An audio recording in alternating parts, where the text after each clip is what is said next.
Welcome back to Big Brisk TV. And on this episode, I thought I'd just do a 2-month update on my 55-gallon ecosystem. It doesn't even seem like it, but yep, it's been 2 months. Actually, I think it was August 3rd around then when I started. So tomorrow's the 1st of October. So yeah, I haven't added anything new in the tank except for the wisteria. I have a couple pieces in the back over there and a couple of pieces over here. It came in one bunch. I got a good deal. They just got it in my local Petco, or one of my local Petcos, so I figured it looked healthy. So the scraggly bunch I put over there, but then the really strong bits I put there. I like the fact that it was tall enough to grow out of the water. You may notice that I've raised the water limit or the water line a bit. You can see over there by the filter, it's not as waterfally as I had it initially. I still have 5 of those rosy red minnows, yeah. And I just added a dozen of the neon tetras.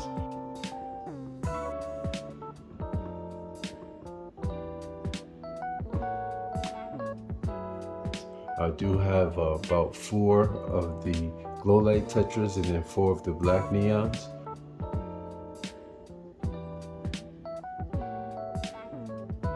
They make for a nice lively bunch. And so I moved that Java fern over. It used to be right in front of this Asian water fern, and I moved the Java fern over there, and you can see there's growth on both of the ferns.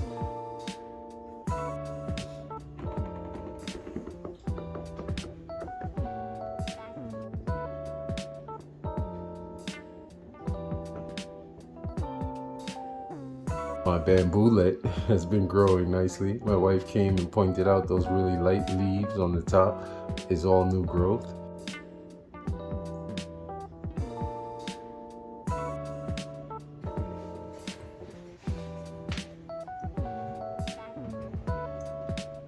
And then over here on the side, I have a couple of cuttings, but this is the Monstera Endocini, which I got a little clipping. My wife suggested I throw them in there and see how they do. She grows them in water in the windowsill, propagation cuttings and what have you.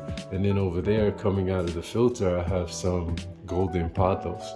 One great thing about pothos, they say that if you're gonna propagate any plant really, and you're doing it in one of those empty water jars or something like that to get the roots, if you put a pothos cutting in there, they'll root much faster. I don't know what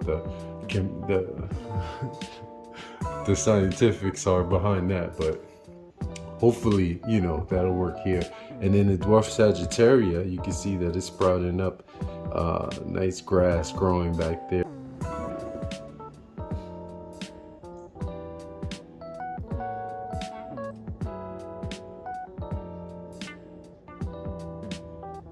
I had a bunch there. They still have that metal ring clip that was on when I got it, and then the other bunch is over there. So all the plants are doing really well.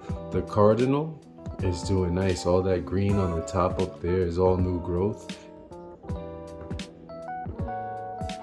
And then every video I kept saying that I was gonna split it, and I forgot where I put it, and it's because it wasn't red. That's it right there. It's been sitting in the dead center of the tank this whole time.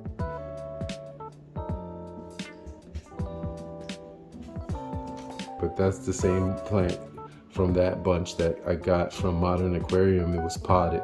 I find that the plants that I got from them that were potted do much better, the stem plants. Most of the duckweed is gone. There's a little bits here and there, but I know that that'll make a comeback as soon as the nutrients in the tank rise. And on the whole back glass of the tank, there's some algae growing, which is great because the snails are making quick work of that.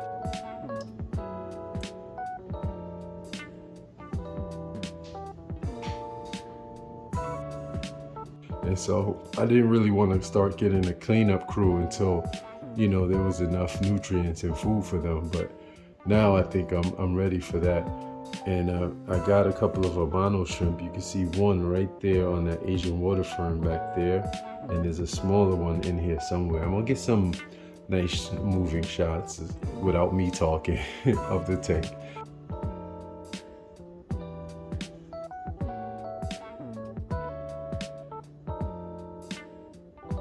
The Java moss is doing really well. The ones that I put on the tree sticks.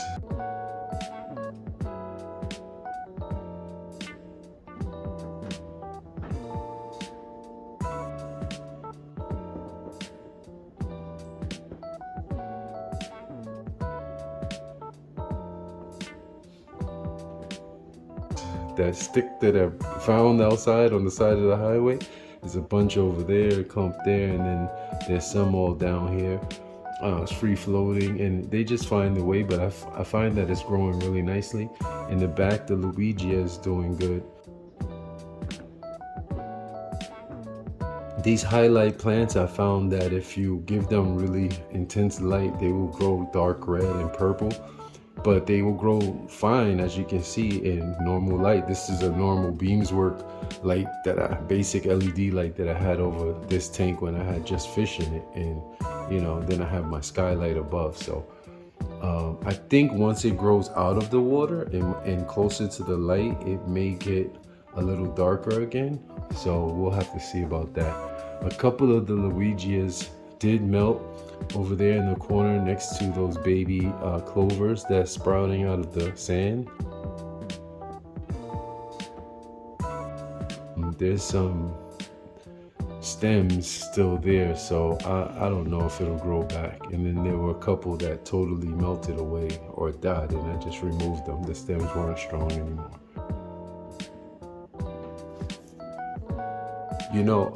Eventually I kept the water line at this height because I want the plants to eventually grow out of the tank.